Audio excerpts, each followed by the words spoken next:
On today's podcast, we're talking about the top lessons that March Madness teaches us every single year, that every human, leader, and team culture needs to remember. March Madness is an annual reminder about hope, connection, going for it, and the power of leadership, culture, and teams. Every year, the drama and lessons play out right in front of our eyes. So, stay tuned, and I'll explain more. Welcome back to the Thermostat with Jason Barger. If you're currently on a commute, a walk, or just a micro break in your day, glad you're making time to step back, to think, and to reflect on the next steps on your journey. I've never been more convinced the best leaders and team cultures in the world are the ones that make time to step back, breathe in good oxygen, and calibrate their thermostat. I hope today's conversation leaves you feeling grounded and inspired. Now let's dive into today's topic to engage our minds and hearts in order to authentically lead and create compelling cultures wherever we are in the world. Hey everyone, it's Jason and welcome back to the Thermostat podcast. Wherever you are, however you're coming to the podcast today, welcome in. So glad you are here. We're in season 10, well over 320 or so episodes. So thanks for everybody who continues to be a part of this. It's awesome to watch the energy, the excitement, the growth of this pod. And if you've been here from the very beginning, welcome back. So glad this continues to add value to your life and your work. And if you're new to the podcast, then dive in. There's 300 and some episodes at this point. So not only scroll through those to find episodes and dive into those past episodes that will still be relevant, certainly to where you are today. Or you can just Google my name, Jason Barger, and any topic you're looking for as it relates to leadership, culture, mindset, change, trust, accountability, whatever it is you're looking for, and chances are you'll find something that resonates with you. You'll also find a lot of great conversations I've had with other thought leaders and friends and people around that have contributed to this podcast, which I'm so grateful for, and those conversations have been fantastic. And again, appreciate you being here, and I'm so glad this is a place that you have found. My commitment to the listeners every time is I want this to be a place for you to step back, for you to think about your own life, your work, to have some good oxygen kind of breathed into you, and then hopefully have you a chance to think about that temperature that you're trying to set in your life and your work. So glad you are here. If you'll do me the quick favor before we start today's episode, if you'll, of course, subscribe, hit the like button, rate the podcast 5 stars on whatever platform you're on. If you'll, leave an authentic review in your own words. Those are all ways in which the algorithms help amplify these messages. And obviously, every time you share the podcast, whether that's on social media or sharing it with your team, friends, colleagues, and say, hey, let's listen to this episode, then talk about it together as a team, that helps amplify these messages further into the world. So thanks to everybody that takes a moment to do those things. Very much appreciate that. When the calendar turns to March, I hear the CBS Jingle, the CBS Sports Jingle in my head that signals the NCAA basketball tournament is coming. One of my favorite times of year, a time that represents to me hope, camaraderie, dreaming, connection, the exhilaration of victory and the agony of defeat. In my humble opinion, it's the greatest 3 weeks in sports, and every year the drama plays out right in front of our own eyes and provides us with lessons that we need to be reminded about. Lessons about how we approach our lives, lessons about leadership, lessons about the cultures of winning teams, lessons about how you and your people come together to accomplish something exceptional together. But if we don't pause and recognize the lessons, we'll think it's only about basketball. And certainly what I'm talking about today is not just about basketball, and we don't want to miss the true beauty that is happening in the midst of the drama. So, on today's podcast, we're talking about the top lessons that March Madness teaches us every single year, that every human, leader, and team culture needs to remember. March Madness is an annual reminder about hope, connection, going for it, and the power of leadership, culture, and teams. Every year, the drama and lessons play out right in front of our eyes.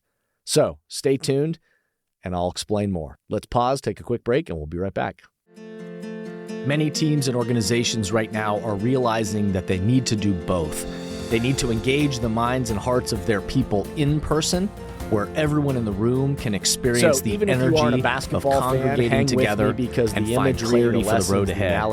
And they also need to continue to find ways to engage the minds and hearts of their people virtually, with those who are working remotely or at a distance. March Madness and so if you are in the process of planning your next team meeting, and filling out company all-hands event, conference or culture summit, and are looking for support with a powerful keynote speech, facilitated team conversations that are the currency for change, or deeper development on leadership mindset and an intentional strategy I love basketball. for the culture you're trying to create. It's been a part of my life. I hope you'll contact us at jasonvbarger.com. I certainly love the jasonvbarger.com. but I also love it is the my human privilege story and our honor to examples partner that with play out. great So over people the next few weeks, to provide support these in these powerful areas. stories and We want to lessons breathe will play out oxygen right in into front of your our eyes leaders once again and as we throughout watch the your men's and organization, women's so you NCAA can set the basketball temperature tournaments. you want. And so here for are your culture. some general We look forward to observations or connecting with you foundational soon. things that I I hope you'll return contact to every us year at as March Madness jasonvbarger.com. comes up. And I'm reminded of these things It is that my I can't privilege afford and to our forget, honor to and I'm partner with inviting great you people to think to about provide them support as well. in these areas. Some We want to reminders breathe that I need oxygen in every, into in your my opinion, leaders every and leader, throughout every team, your every organization, so you culture can set needs the to be temperature reminded of you each want year for your Here are culture. some things that we need to be We look reminded forward of. to That connecting the with you most soon. talented teams don't always win.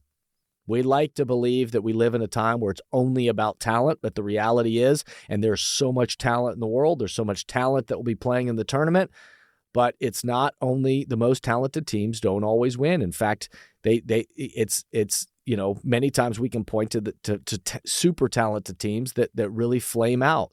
So it's not about the best 5 individual players, but it's again about the best 5, the 5 that can play the best together. And in this NIL era, the name, image, and likeness era, where people, again, can be compensated. And so talent is sought after, and people pay money to have players come to different teams. We have examples of high-priced rosters that will absolutely underperform. Some have already done that this season, and many examples of teams who, from a cash investment perspective, will overperform. So money, of course, helps attract talent, and money is important to the equation, no doubt about it. But cultures drive performance.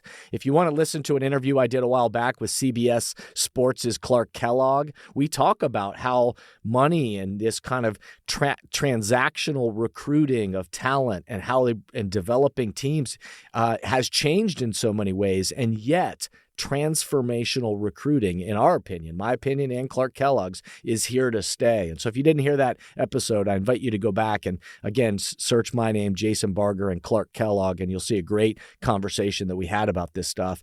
And if you like this thinking, then you'll be into that. If you love basketball, you'll be even more into it. But check it out if that's important to you. But we got to remember the most talented teams don't always win. If you're in the dance, we got to remember this. If you're in the dance, you can advance. And what that means is that it's possible. And it's been proven many years. If you get in, if you have an opportunity. And so to think about all of us as people, yet alone teams and organizations, if we have opportunity in front of us, it is possible to advance. Every team needs a little luck, a good bounce of the ball here and there, a good call that goes our way. Any team can stumble. And every team needs a little bit of luck to go their way. And so when I think about and I step back and I think about looking at every year, what are some of the elements of the best teams? I think about these aren't the only things, but I think about these 5 elements of the best teams that come to my mind. 1, they believe it's possible. It starts with belief. They believe that they're supposed to be there, and they believe in their ability. And they believe they together can do this in the vision they have, in the dream for each other. It's possible. And you can look back over the history of the tournament with teams like Fairleigh Dickinson and St. Peter's and Butler and VCU and George Mason. And I could go on and on and on. But examples of teams that had this enormous sense of belief where most people would look at it and say they don't even have a chance. In the midst of research and study recently that's come out from Gallup talking about only 23% of employees trust the leadership and the vision of their organization, It seems as if belief is missing in many teams and organizations on the planet right now. So these teams that have this enormous belief are countercultural in that way. The other element of the best teams is that you can just, by watching them, not only how they play together, but how they interact, to watch the body language of each player on the team and the coaching staff, you can tell that they are connected. They're connected to each other, and you can tell they're connected to a mission, a vision for what they're trying to do, and you can tell values of how they are playing and working and collaborating together. They understand their roles, the style of play, the strategy, the pace of play. Just by watching, you can see what teams seem to be connected and which ones don't. And at a time, again, where Gallup tells us that 90% of people, employees in the world, want to feel connected to a more meaningful culture, again, this plays out right in front of our eyes. The teams that you can just visibly see are connected are the ones that tend to outperform the ones that don't. The third element that I would bring up of these best teams, as we observe, is that adversity arrives. Every team is going to experience adversity, as it undoubtedly does for all of us. And every team in the tournament, even the ones that go on to win the national championship, which only one team in the whole tournament will get to do that. But even them, most times you can track back through their journey, and there was adversity that showed up at some point. And when it does, the teams that survive, you can tell that when it comes, there isn't finger pointing. There's not blaming. They take personal responsibility and ownership. They stay calm in the midst of that chaos.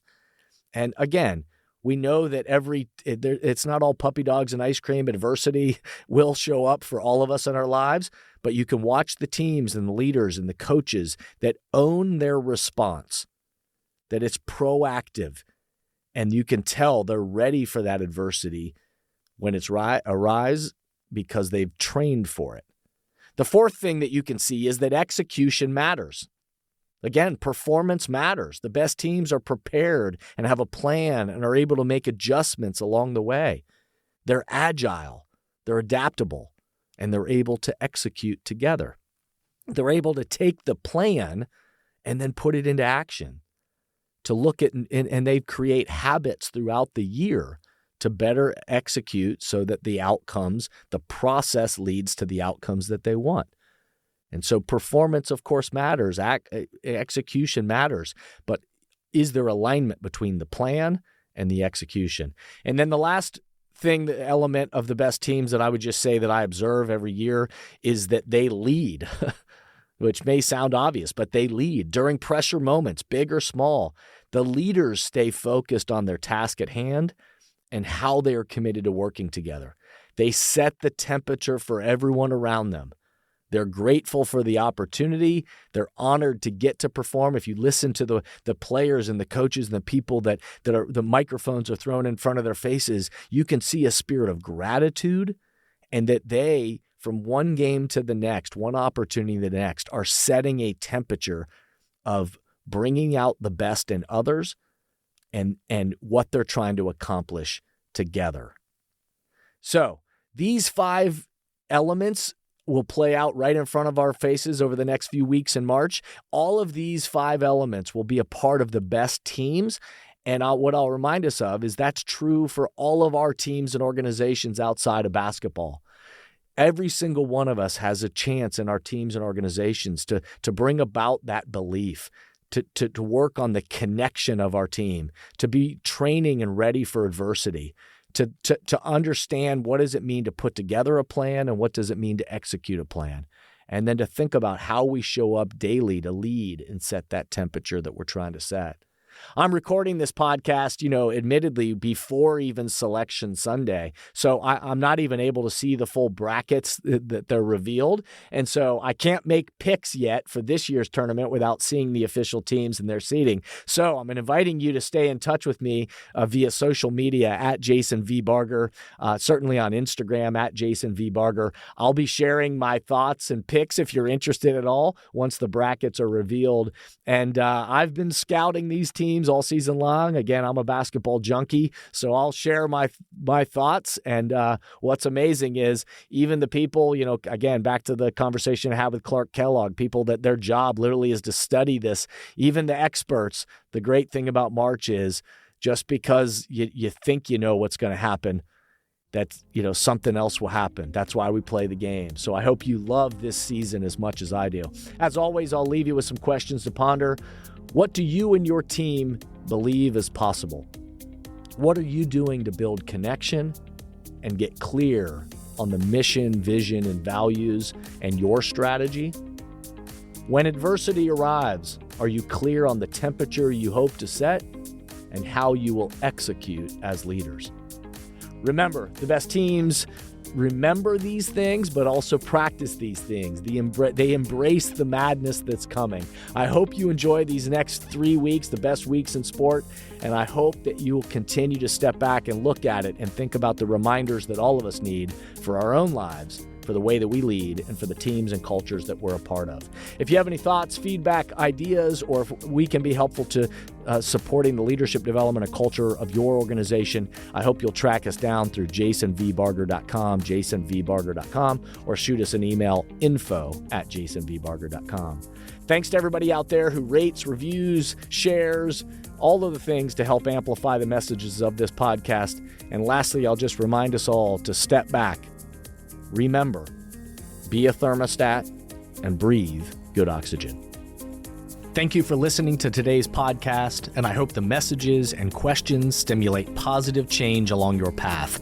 As always, if these messages resonate with you and add value to your life, I hope you'll help amplify them throughout the world. Please rate, comment, and share on whatever podcast or social media platform you're using, and share this podcast with the people in your life or work who should be part of these conversations. That way, this spirit does, in fact, spread. If these messages or developing leaders and culture would be helpful to you and your organization, please contact us at jasonvbarger.com, jasonvbarger.com. And remember, we are all ambassadors for the culture we want to create in our life and work. We have to own the vision we want to be a part of. The future of leadership is you, is me, is us. Be a thermostat.